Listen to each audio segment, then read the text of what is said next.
En un momento después de hacer la lectura del día de hoy, también vamos a orar por ellos. Voy a leer de la palabra de nuestro Dios en Éxodo capítulo 4. Le invito a que tenga ahí abierta su Biblia.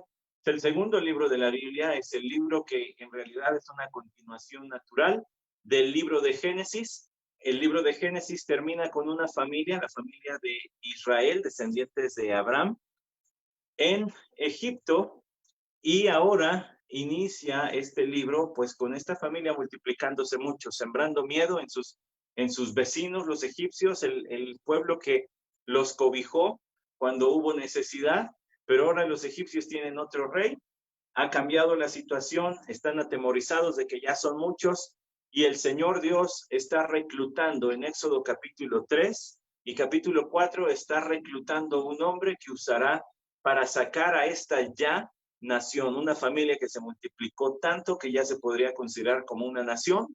Está reclutando al líder que los va a sacar, o que será pues el instrumento para que Dios los saque de Egipto. Una historia muy conocida, pero de todas maneras la vamos a leer, y vamos a leer en esta mañana en específico el capítulo 4, versículos 1 al 17. Éxodo 4 del 1 al 17. Usted me puede seguir ahí en casa, ¿verdad? Y yo voy a hacer la lectura de la palabra de Dios en voz alta para la transmisión. Dice: Moisés respondió y dijo: si no me creen, ni escuchan mi voz, porque quizá digan, no se te ha parecido el Señor. Y el Señor le dijo: ¿qué es eso que tienes en la mano? Y él respondió: una vara. Entonces él dijo: échala en tierra. Y él echó en tierra y se convirtió en una serpiente, y Moisés huyó de ella. Pero el Señor dijo a Moisés: extiende tu mano y agárrala por la cola. Y él extendió la mano, la agarró, y se volvió vara en su mano. Por esto creerán que se te ha aparecido el Señor, el Dios de sus padres, el Dios de Abraham, el Dios de Isaac, el Dios de Jacob. Y añadió el Señor: ahora mete la mano en tu seno. Y él metió la mano en su seno, y cuando la sacó, he aquí su mano estaba leprosa, blanca como la nieve. Entonces él dijo: vuelve a meter la mano en tu seno. Y él volvió a meter la mano en su seno, y cuando la sacó de su seno, he aquí se había vuelto como el resto de su carne. Y acontecerá que si no te creen y obedecen el testimonio de la primera señal, quizá crean el testimonio de la segunda señal. Y sucederá que si todavía no creen estas dos señales, ni escuchan tu voz, entonces sacarás agua del Nilo y la derramarás sobre la tierra seca, y el agua que saques del Nilo se convertirá en sangre sobre la tierra seca. Entonces Moisés dijo al Señor: por favor, Señor, nunca he sido hombre elocuente, ni ayer ni en tiempos pasados, ni aún después de que has hablado a tu siervo, porque soy tardo en el habla y torpe de lengua. Y el Señor le dijo: ¿quién ha hecho la boca del hombre? ¿O quién hace al hombre mudo o sordo, con vista o ciego? ¿No soy yo el Señor? Ahora pues ve, y yo estaré con tu boca, y te enseñaré lo que has de hablar. Pero él dijo: te ruego, Señor, envía ahora el mensajero por medio de quien tú quieras. Entonces se encendió la ira del Señor contra Moisés y le dijo: ¿no está allí tu hermano Aarón el levita? Yo sé que él habla bien. Y además, he aquí, él sale a recibirte. Al verte se alegrará en su corazón.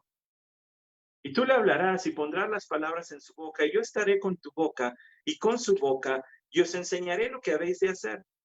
Además, él hablará por ti al pueblo, y él te servirá como boca, y tú serás para él como Dios, y tomarás en tu mano esta vara con la cual harás las señales. Vamos a orar. Señor, te damos gracias porque nos concedes la bendición de ser puestos delante de tu palabra. En ella, en tu Biblia, tú dices que ella es como un espejo donde nos vemos realmente como somos, porque aquí nos podemos ver como tú nos ves. Todas las cosas están desnudas y descubiertas delante de tu palabra.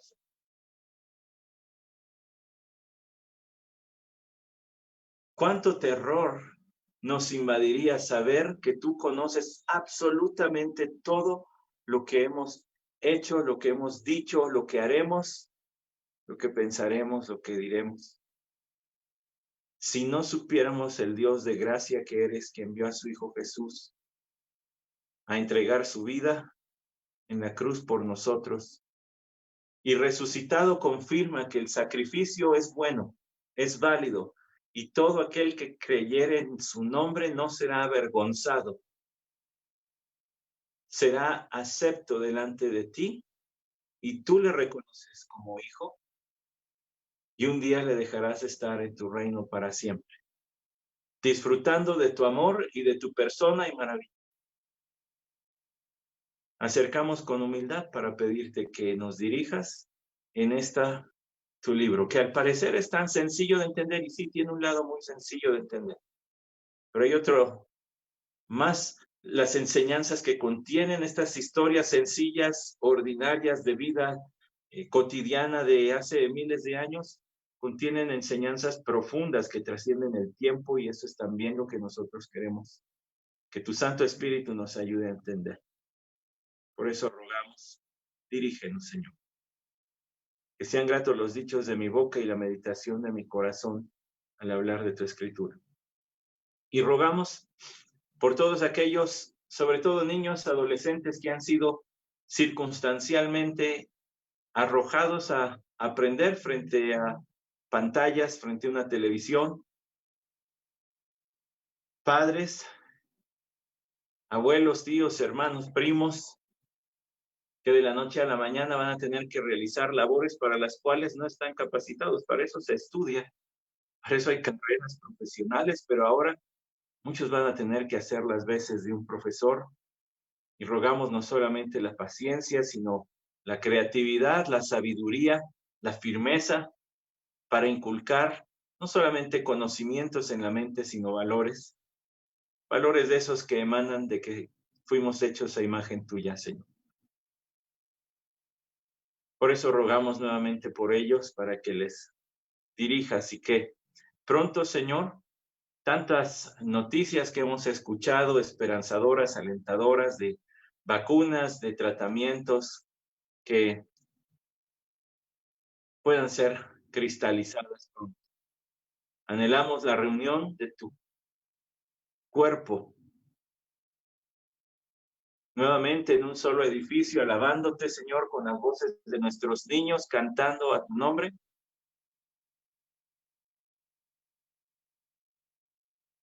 Pero, Señor, anhelamos también nuestra reunión en tu presencia. Por eso decimos, ven, Señor Jesús, ven pronto.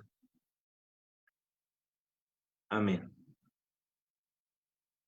Este libro de el Éxodo, yo le decía, es una historia, ¿verdad? La continuación de la historia del Génesis.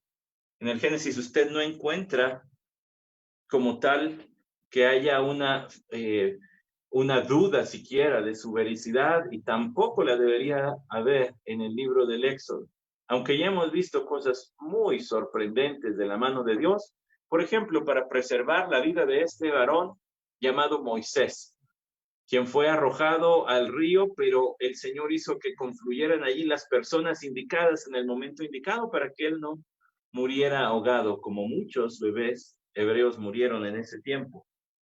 De la misma manera, tenemos al Señor presentándose en una circunstancia muy particular.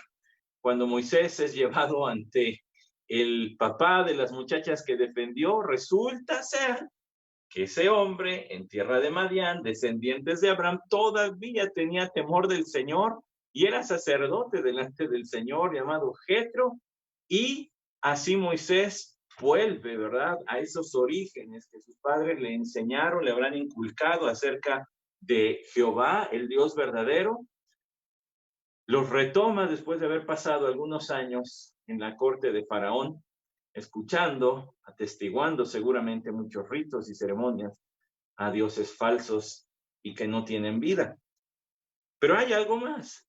En el capítulo 3 vimos cómo Dios se le presenta de forma visible para llamar su atención. Se le presenta como fuego en una zarza que ardía pero no se consumía, para llamar la atención de Moisés y demostrando el poder de Dios, no dejando que esa zarza, por el proceso químico de la combustión, se quemara y se carbonizara, sino que siguiera entera a pesar del fuego, y Dios hizo ese otro milagro. En el capítulo 3 le titulamos, ¿verdad?, nuestra mayor necesidad, porque este es un capítulo teológico, se centra en Dios. Eso teológico quiere decir es el discurso de Dios, es acerca de Dios, no acerca de Moisés.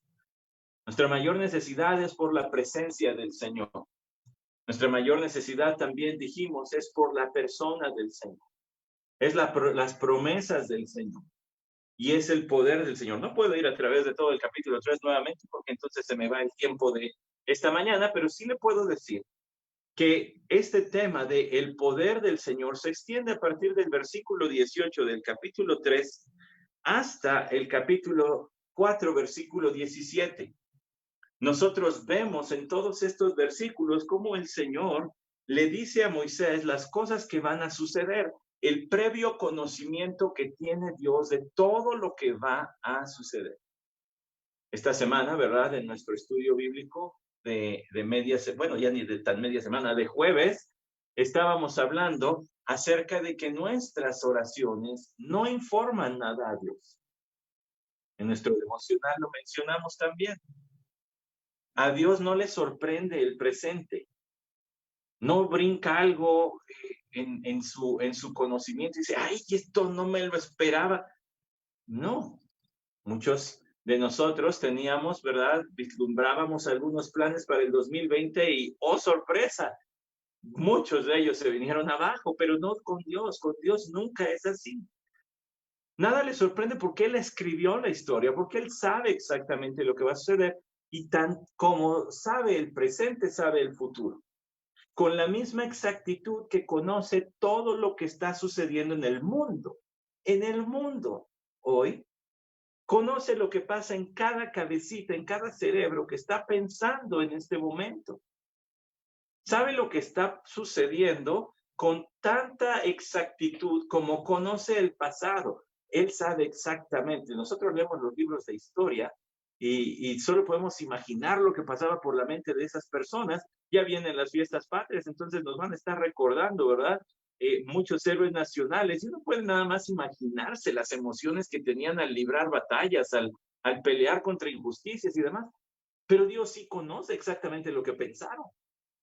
Y lo conoce tan fresco en su mente como las palabras que apenas estoy diciendo.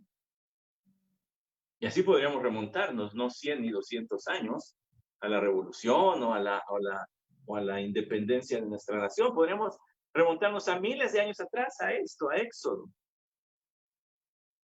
Y así podríamos también ir al futuro, y Dios conoce todo con exactitud.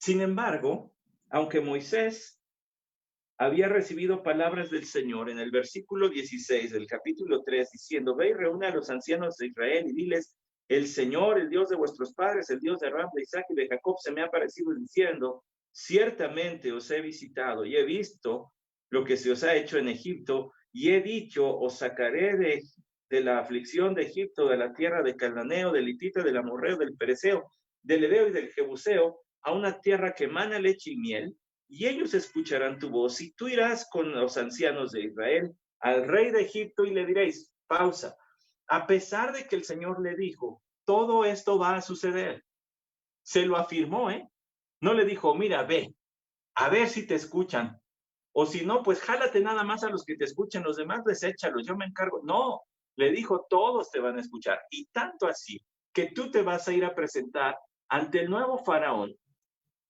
y vas a decir lo siguiente, le aseguró el futuro.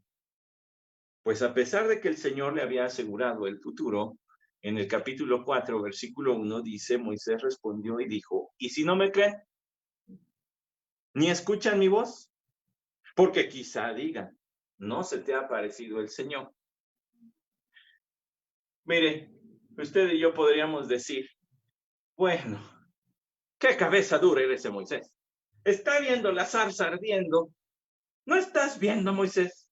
¿No estás viendo la mano providencial del Señor llevándote a casa de Jetro para reavivar tu fe en Jehová? ¿No estás viendo cómo el Señor te libró de morir ahogado en el río? Y todavía preguntas. Bueno, Todavía pones en tela de juicio la palabra del Señor, Moisés. Bueno, es que de veras no tienes remedio. Ay, mire, no nos ensañemos tanto con el buen Moisés, porque lo mismo sucede con usted y conmigo cuando ponemos en tela de juicio la palabra del Señor. Empezando por decir, ¿y si será verdad? O sea, si habrá salvación. Sí, será eso de Jesús totalmente cierto. Y no solamente cuando dudamos de la veracidad de la palabra de Dios, sino también cuando dudamos de la veracidad de las promesas y el carácter de Dios para cumplir esas promesas. Bueno, ahora que usted y yo ya nos metimos en las sandalias de Moy, pues ahora sí avancemos, porque el Señor le va a dar sus pruebas de cómo lo van a escuchar, dice el versículo 2. Y el Señor le dijo, ¿qué es eso que tienes en la mano? Y él respondió, una vara. Entonces él dijo, échala en tierra. Y él la echó en tierra y se convirtió en una serpiente y Moisés huyó de ella. Pero el Señor dijo a Moisés, extiende tu mano y agárrala por la cola. Y él extendió la mano, la agarró y se volvió vara en su mano. Pequeño detalle que es bueno decir en este momento. ¿A qué vara se refiere? Es muy probable, algunos comentaristas dicen, quizá este no era un palo por ahí que se agarró. Quizá tampoco era la clásica vara de pastor. Recuerde que Moisés era cortesano de Faraón.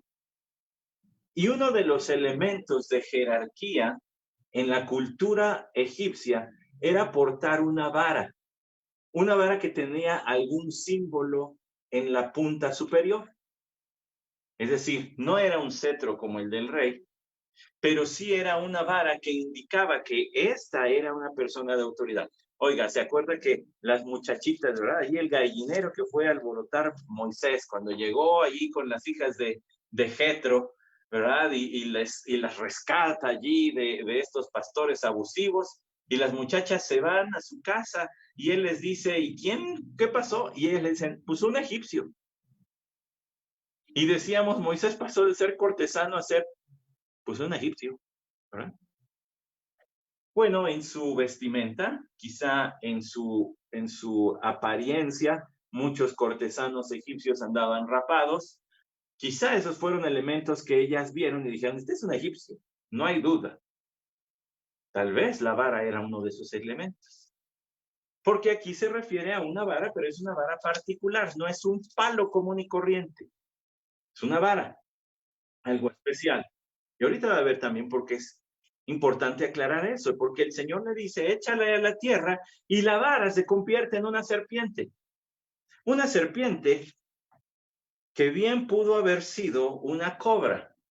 Ahora, va a decir, pastor, pero ya está entrando mucho en el terreno de la especulación. ¿Cómo sabemos eso? Bueno, había que convencer a Moisés para que él fuera de regreso a Egipto y no era cosa fácil. Piensa en algún lugar que le traiga malos recuerdos. Le digo un lugar que a mí me trae malos recuerdos, el Centro Médico Nacional Siglo XXI, porque allí estuvo internado por meses mi padre, y de hecho de allí lo llamó el Señor al cielo. Por años pasar por allí me dolía, es más, por años todavía pasaba ahí manejando sobre Cuauhtémoc, ¿verdad? Y todavía veía la ventana donde estaba el cuarto de mi papá, y casi podía verlo allí parado diciéndonos adiós todavía. Hay lugares que nos traen malos recuerdos. Ahora imagínense a Moisés, de donde salió como un fugitivo de la ley, donde sabía que, a pesar que la familia del que asesinó, para que no se oiga tan coloquial, la familia del que asesinó, pues todavía andaba por allí. No era tan fácil decidirse a regresar. Y no iba a ser fácil, en la mente de Moisés al menos, convencer al pueblo de Israel que le siguiera. Todo eso dicho para explicar que, pues que había que hacer algunos milagros, pero posiblemente llenos de carga simbólica. ¿Por qué carga simbólica? Porque aquí, en Egipto, quiero decir, en esa tierra, en Egipto, el faraón llevaba un una especie de corona, una especie de diadema, que al centro tenía una serpiente. Usted lo ha visto en las representaciones, ¿cierto o no? En películas, en dramas o en libros de historia, pues para que no se me ofenda, un libro de historia de esos de biblioteca. Y tenía una cobra. ¿Qué estaba representando este milagro? Estaba representando el poder de Dios que dominaría y sujetaría con mano fuerte a Faraón. Recuerda que así había hablado. Yo sé que Faraón no los va a dejar salir a no ser que utilice mano fuerte. Y así lo voy a hacer. Sujetar esta serpiente con la mano representaría, especialmente si era una cobra, representaría a Dios dominando a Faraón y por ende a todo su pueblo. Él sería quien los haría salir de Egipto, sería el Señor y no sería Faraón. Por eso en el versículo 20 del capítulo 3 dice, pero yo extenderé mi mano y heriré a Egipto con todos los prodigios que haré en medio de él. Y después de esto os dejará ir. Así como Moisés extendió su mano para tomar esta serpiente, así el Señor extendería la mano para tomar la cabeza de Faraón, la cabeza del imperio egipcio y decir, los deja salir porque son mi pueblo. Así que ya va viendo, esto tenía una carga simbólica fuerte. Y él extendió su mano, dice en el versículo 4 del capítulo 4, y se volvió vara en su mano. Bueno, pues simplemente agarrar una serpiente ya sería bastante prueba para algunos de nosotros, pero Moisés sí la agarró y esta volvió a ser la vara que él conocía, la vara que muy probablemente él había sacado de Egipto. Dice el versículo 5, por esto creerán que se te ha aparecido el Señor, el Dios de sus padres, el Dios de Abraham, el Dios de Isaac y el Dios de Jacob. Y añadió el Señor, ahora mete la mano en tu seno. Mire que el versículo 5 hace una acotación. Por esto te van a creer.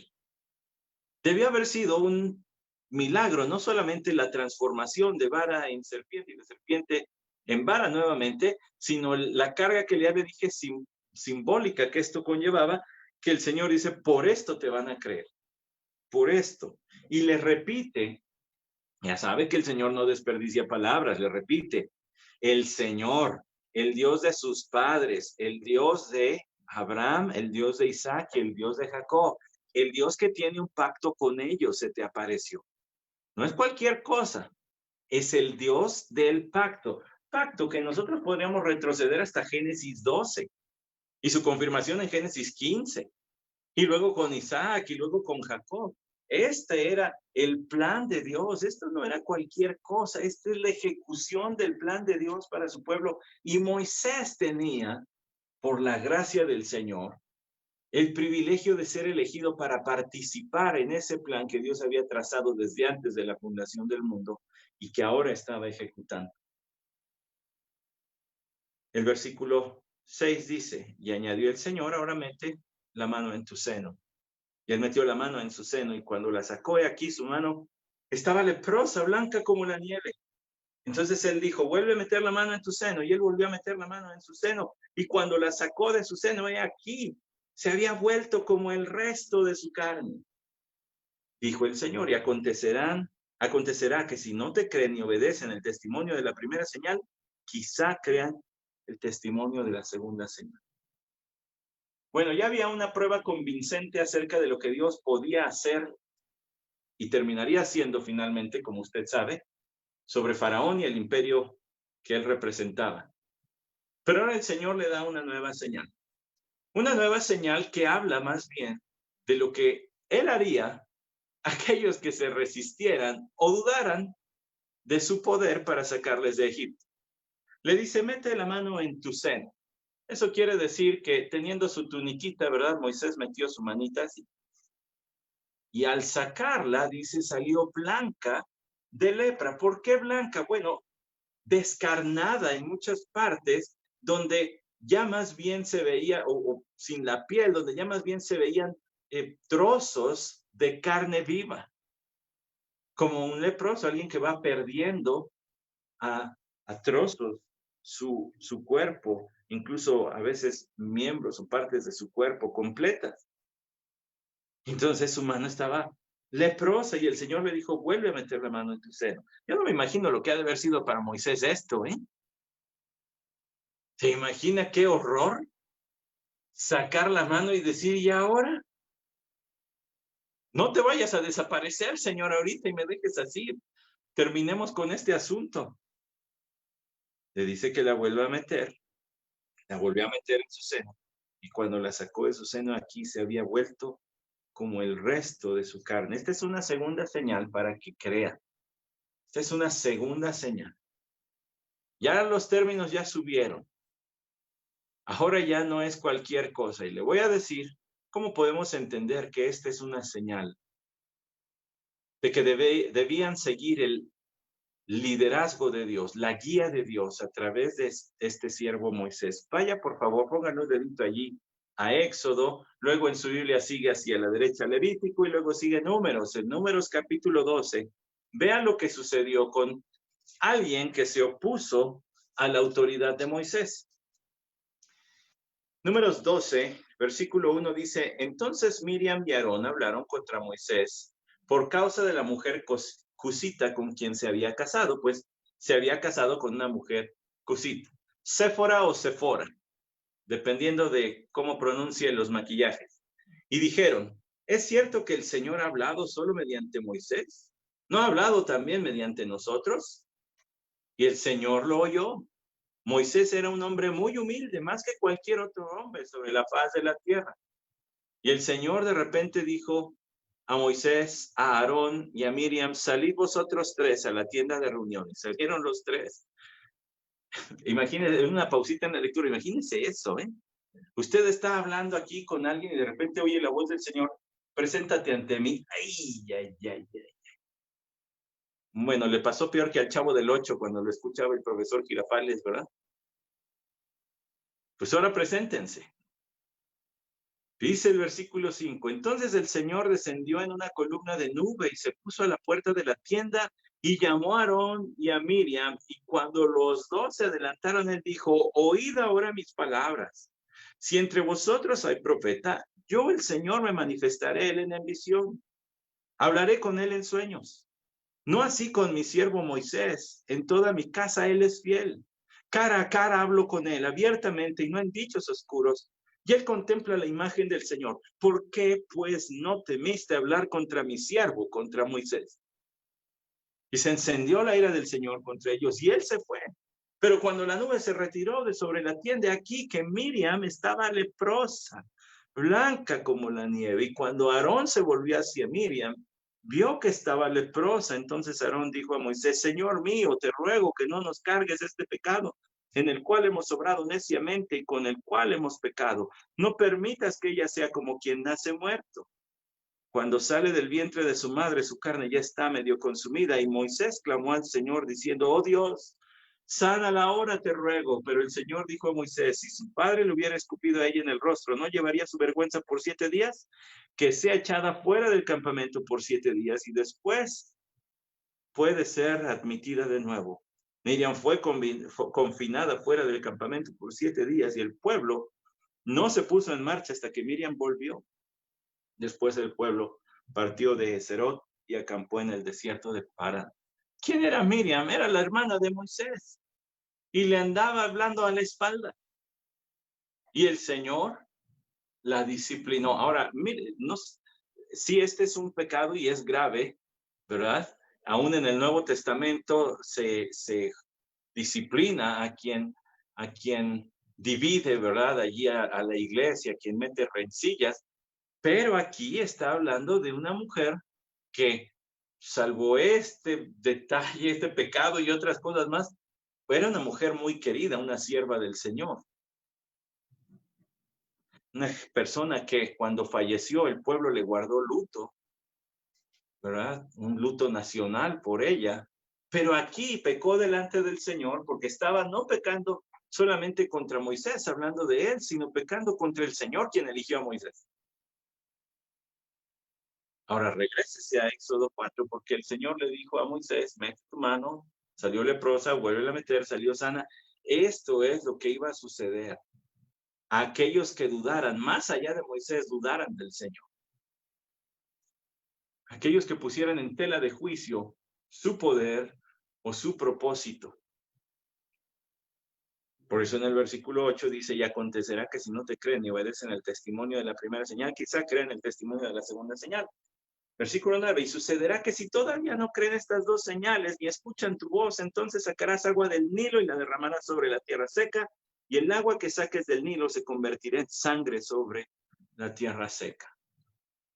Qué tremendo, porque las naciones se asentaban cerca de mantos acuíferos. Es decir, donde hubiera agua. ¿Por qué? Pues porque donde hay agua hay para el riego. La tierra es más fértil y además todos los, en caso de ríos tan grandes, ¿verdad? Como el río Nilo, pues hay una gran variedad de animales que también allí sirven para el consumo humano. Ahora viene una nueva señal. Tú vas a sacar esa agua y la vas a derramar en la tierra y se va a convertir en sangre. Vaya por favor a Éxodo capítulo 7. Unos capítulos más adelante. Éxodo capítulo 7. Fíjense lo que está por ocurrir, porque allí en ese capítulo sucede exactamente lo que el Señor le dijo a Moisés. Ya estamos en esta parte donde el faraón ya es terco, ¿verdad? Se aferra, ¿no? A escuchar a Moisés y Aarón.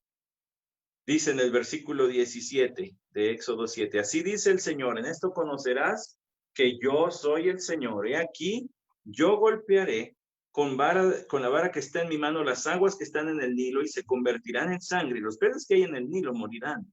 Y el río se corromperá y los egipcios tendrán asco de beber el agua del Nilo.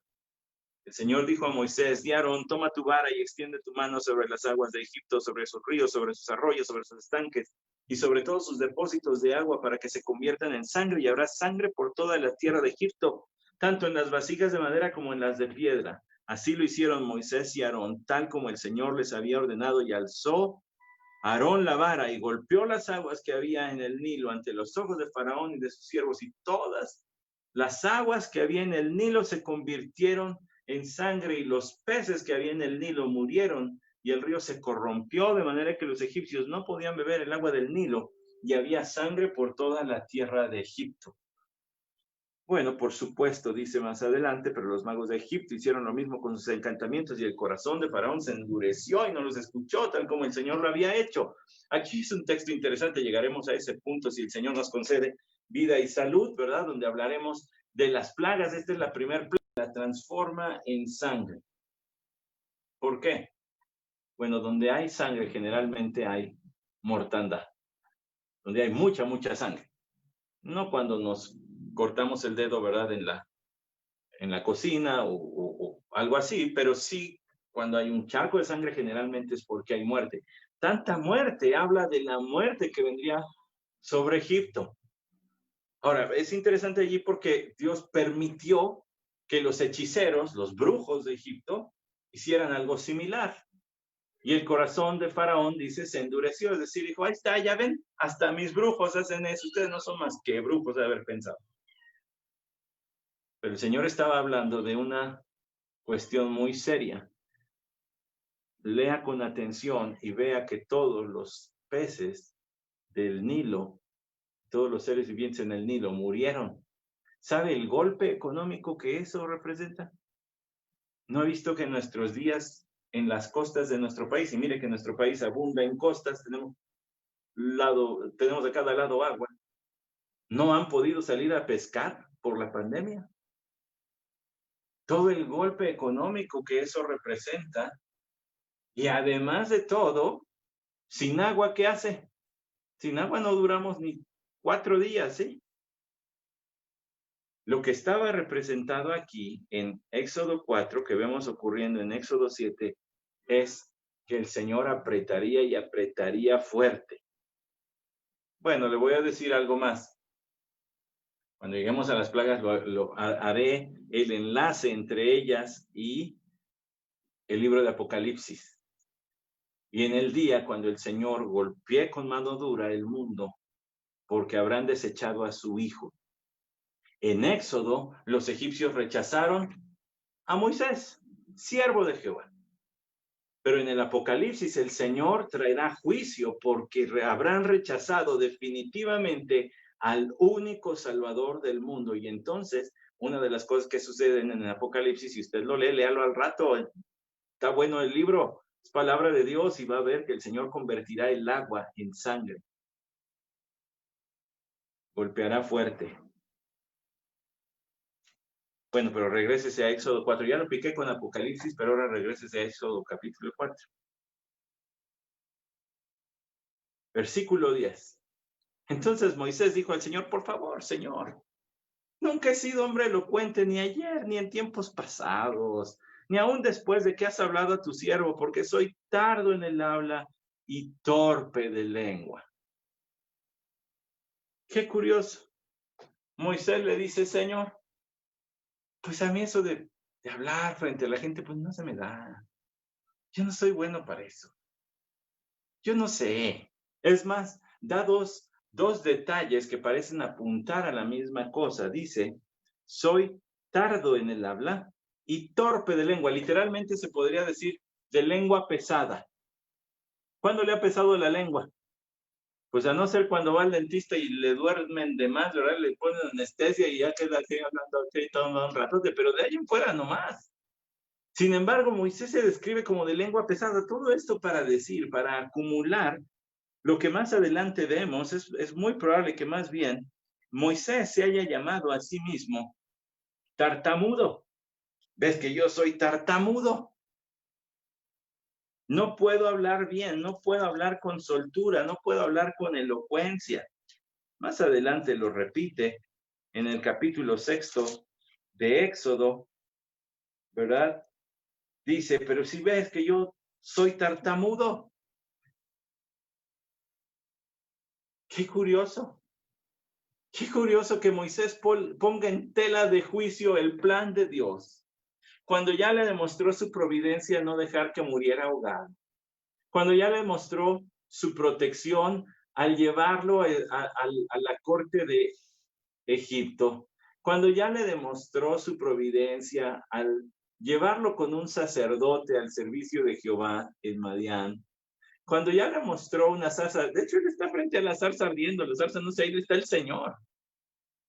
Pero aún así le dice, sí, pero yo no puedo. O sea, tú sí, pero yo no.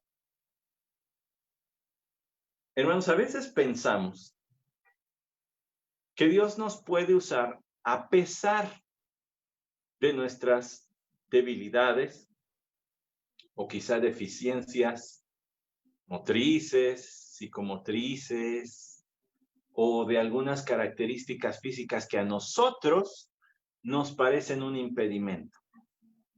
Y creo que a veces he sido yo incluso culpable de decir más o menos algo como, el Señor le puede usar a pesar de esto o aquello. A pesar de su carácter reservado, calladito. A pesar de cualquier cosa, usted póngale. Aquello que no le guste de usted o aquello que usted considere que es un problema para un impedimento, un obstáculo para servir a Dios. Por mucho tiempo yo pensé que mi personalidad introvertida iba a ser un problema y un obstáculo para lo que yo sabía que Dios quería que hiciera. A veces decimos, bueno, es que el Señor me podría usar a pesar de, pero lo que demuestra este relato es que Dios forma a las personas no para utilizarlas a pesar de, les da características particulares en su vida, en su historia, en lo que han vivido o incluso en su físico, no para utilizarles a pesar de, sino a través de. Esta es la forma de Dios de también demostrar su poder. Lo ha mostrado en el previo conocimiento de lo que iba a suceder y se lo dijo a Moisés. Vas a ir ante el pueblo de Israel y te van a escuchar y luego vas a ir con Faraón.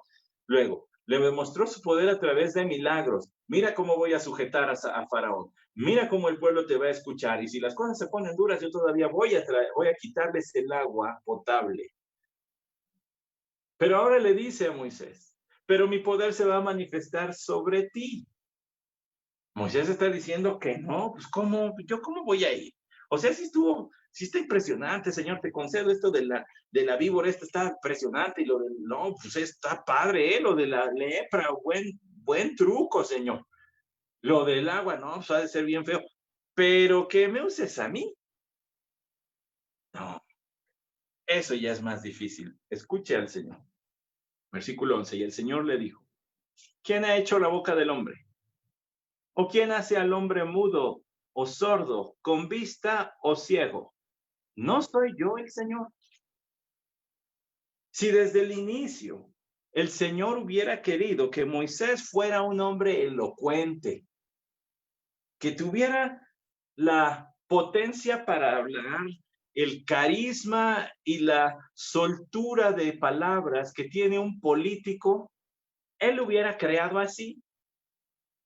Es decir, Dios no se estaba conformando con, bueno, pues ya, pues voy a usar al tartamudo porque no hay de otra. No, al contrario, Dios lo hizo tartamudo porque a este es al que iba a utilizar para mostrar su poder. Dios no lo iba a utilizar a pesar de su debilidad de lengua. Dios lo iba a utilizar a través de su debilidad de lengua para que él quedara como el Dios verdadero, que puede utilizar instrumentos que parecen inadecuados. ¿Quién hizo?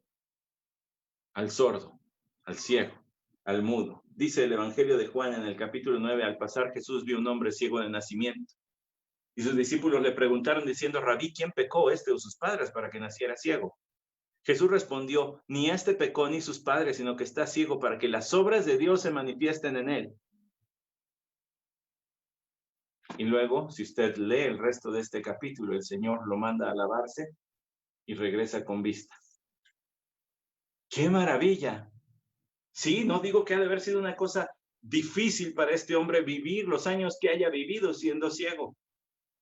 No digo que no haya sido una cosa difícil para este hombre vivir con el estigma que los discípulos manifestaron en ese momento. Es que has de haber pecado, mano, por eso estás ciego.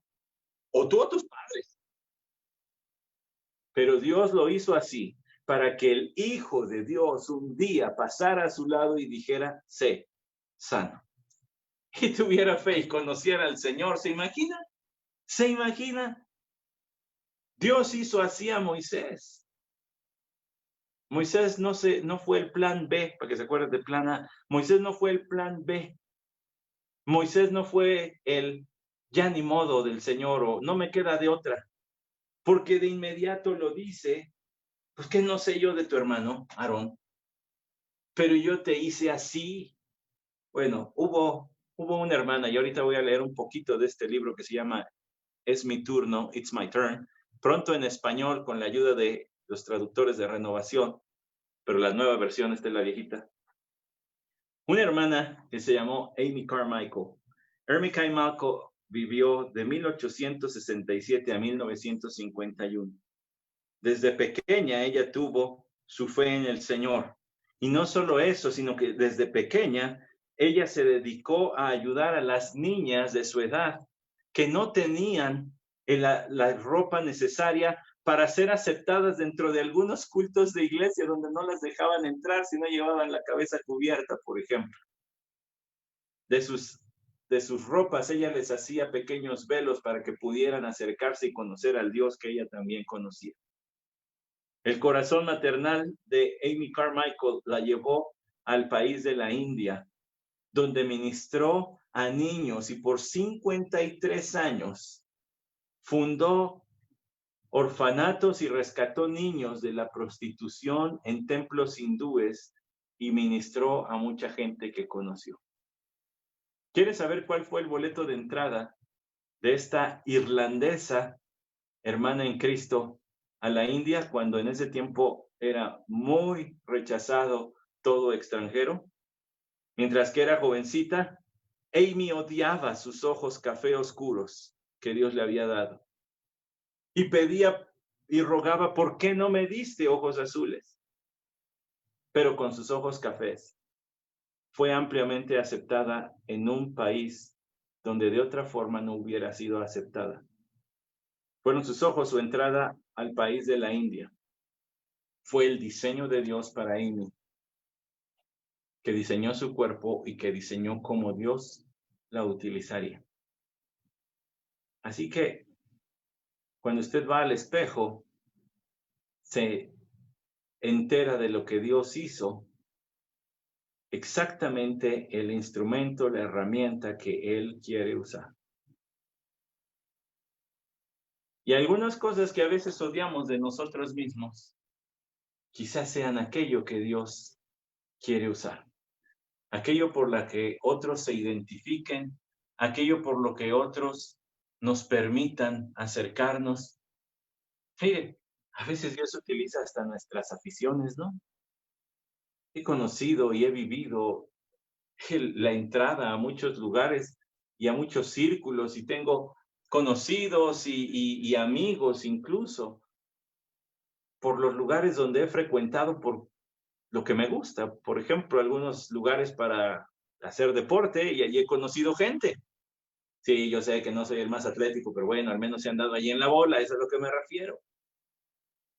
Y así de otros muchos círculos donde encontramos personas a las que podemos llevar el amor de Dios con nuestra amistad, pero también servirles por medio de la predicación del Evangelio. El Señor le dijo a Moisés, ¿quién lo hace con vista o ciego, mudo o sordo? ¿No soy yo el Señor? Ahora ves, ahora pues ve, yo estaré con tu boca y te enseñaré lo que has de hablar. Exactamente te estás quejando de tu boquita, Moisés. Bueno, pues yo te voy a decir algo. Yo de todas maneras voy a estar con tu boca. Tú no te preocupes de un principio aquí, de un pasaje narrativo, pero le voy a decir algo que se ve en otros lados de la Biblia. A veces lo único que tenemos que hacer es presentarnos donde Dios quiere y Él hace lo que quiere hacer. Él nos usa, a veces sin abrir la boca. A veces nuestra compañía frente a alguien que está doliendo es lo único que esa persona necesitaba. A veces nuestra compañía incluso virtual, ahorita que no se puede de otra manera. Yo voy a estar contigo. Pero él dijo, versículo 13, te ruego, Señor, envía ahora el mensaje por medio de quien tú quieras. Bueno, pues aquí ya se acabó el asunto. Ya es un rechazo abierto. Yo no quiero hacer eso que tú quieres. Es más, no insistas. Te ruego que le digas a otra persona. Entonces se encendió la ira del Señor contra Moisés y le dijo, ¿no estaba allí tu hermano Aarón, el levita? Yo sé que él habla bien y además he aquí, él sale a recibirte, a verte. Se alegrará en su corazón y tú le hablarás y pondrás las palabras en su boca y yo estaré con tu boca y con su boca y os enseñaré lo que habéis de hacer. Mira, Moisés, ya en ira le dice el Señor. ¿Por qué se encendió la ira del Señor? Porque este ya era un desacato. Ya no eran dudas como las anteriores. ¿Y qué pasa si no me oyen? ¿Y cómo sé que sí me van a hacer caso? Este ya era un rechazo abierto. Yo no quiero. Entonces el Señor le habla más fuerte y le dice, yo sé que ahí está tu hermano. Si son hasta de la misma familia. Es más, le dice, le llama Aarón, el levita. Todavía no estaba constituido el servicio formal al Señor, las ceremonias y demás sacrificios. Pero el Señor le dice, pero él va a ser levita, él va a ser el sumo sacerdote. Él es el levita, yo sé que ahí está. Yo lo voy a utilizar para ofrecer sacrificios y demás. Por eso dice el levita, yo sé que él habla bien y sale a recibirte, se alegrará en su corazón. Yo conozco su buena actitud hacia ti. Yo conozco lo que voy a hacer con él, pero a ti es el que escogí. Me recuerda un poquito a otro predicador de Porsche, ahí del ministerio que ustedes conocen. Su nombre es John Vermiglia, predicador extraordinario, gran siervo del Señor, y el Señor está utilizando mucho en Estados Unidos. De hecho, no sé si en este año, pero en el año 2017 su iglesia era la iglesia de más rápido crecimiento en todo Estados Unidos. De hecho, está ubicada en un pueblito de Michigan donde era más el número de congregantes el domingo que el número de habitantes del pueblo en total. Porque vienen de otros pueblitos a congregarse ahí, a escuchar la palabra del Señor, un siervo del Señor extraordinario, el poder del Señor cuando John predica. Pero pocos saben lo que él ha llegado a comentar y como lo ha comentado abiertamente lo puedo decir. Él nació siendo tartamudo. Y si usted lo escucha predicar hoy, su soltura, su empuje, su pasión, su conocimiento bíblico no da un peso porque el hombre haya nacido siendo tartamudo. Y él llega a comentar, lo ha hecho en algunas ocasiones, como que es algo que yo puedo encender y apagar ya. A través de los años lo he aprendido a dominar. Si yo quiero, puedo empezar a tartamudear ahorita, pero no quiero. Dios sigue escogiendo personas que ante sus propios ojos, cuando se ven al espejo, dicen, yo no, ¿cómo voy a ser yo? Es más, tal vez usted no se ve al espejo y dice, yo no. Tal vez usted se ve al espejo y dice, wow, qué bien, ahí la llevo. Pero quizá ve el espejo retrovisor, como en el carro, el que ve para atrás. Quizá ve el pasado y dice, yo no. Dios no me puede usar así. Ya he borrado el historial de internet, pero en mi vida todavía siguen las marcas de lo que sucedió, de lo que yo hice o de lo que me hicieron y fui víctima. O algunas cosas donde sí tuve culpa y participación. Hay víctimas de abuso, que son víctimas, que hubo un abusador, un abusivo, que no deberían cargar con culpa porque fue el pecado de esa persona. No deberían sentirse culpables. Pero hay otras veces que nosotros sí ponemos de nuestra parte para otro tipo de actos, para otro tipo de cosas que suceden y que van dejando marquitas, al menos en nuestra mente. Y algunos ven el espejo retrovisor y dicen, por esa razón Dios no me puede usar a mí. Pues le tengo noticias. Ese es exactamente el tipo de personas que Dios le encanta. Primero, extender una invitación de gracia, a arrepentirse de sus pecados y venir a Cristo y creer. Para adoptarles como sus hijos. Y seguir manifestándoles gracia, amor, misericordia, cuidado, ternura desde hoy hasta la eternidad.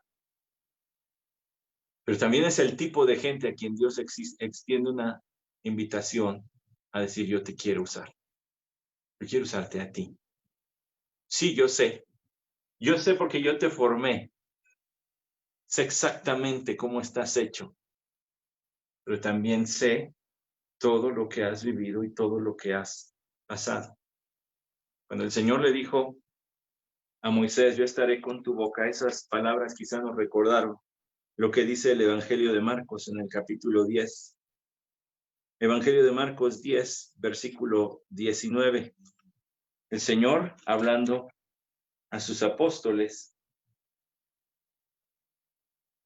Perdón, es el Evangelio de Mateo, capítulo 10, versículo 19.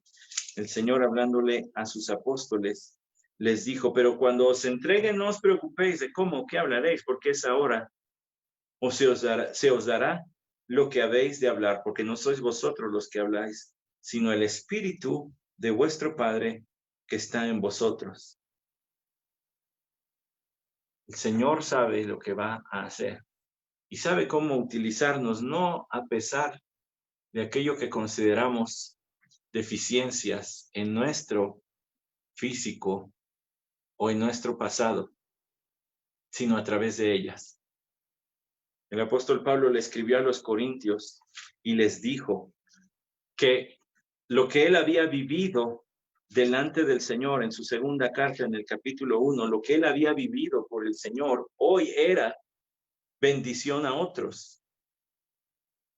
Dice el versículo 5, segunda de los Corintios, capítulo 1, versículo 5, porque así como los sufrimientos de Cristo son nuestros en abundancia, así también abunda nuestro consuelo por medio de Cristo, pero si somos atribulados es para vuestro consuelo y salvación, o si somos consolados es para vuestro consuelo que obra al soportar las mismas aflicciones que nosotros también sufrimos. Y nuestra esperanza respecto de vosotros está firmemente establecida, sabiendo que como sois copartícipes de los sufrimientos, así también lo sois de la consolación. Así como el Señor nos ha usado a nosotros y ha sido testimonio para otros hermanos, ellos pueden ver lo que Dios a su vez va a hacer en favor de ellos. Y nuestro sufrimiento viene a ser consolación y esperanza. Usted no sabe si su sufrimiento va a ser consuelo y esperanza para alguien más. Mira lo que me pasó, pero mira lo que Dios ha hecho. Mira lo que viví, pero mira cómo me ha restaurado. Y aquí estoy.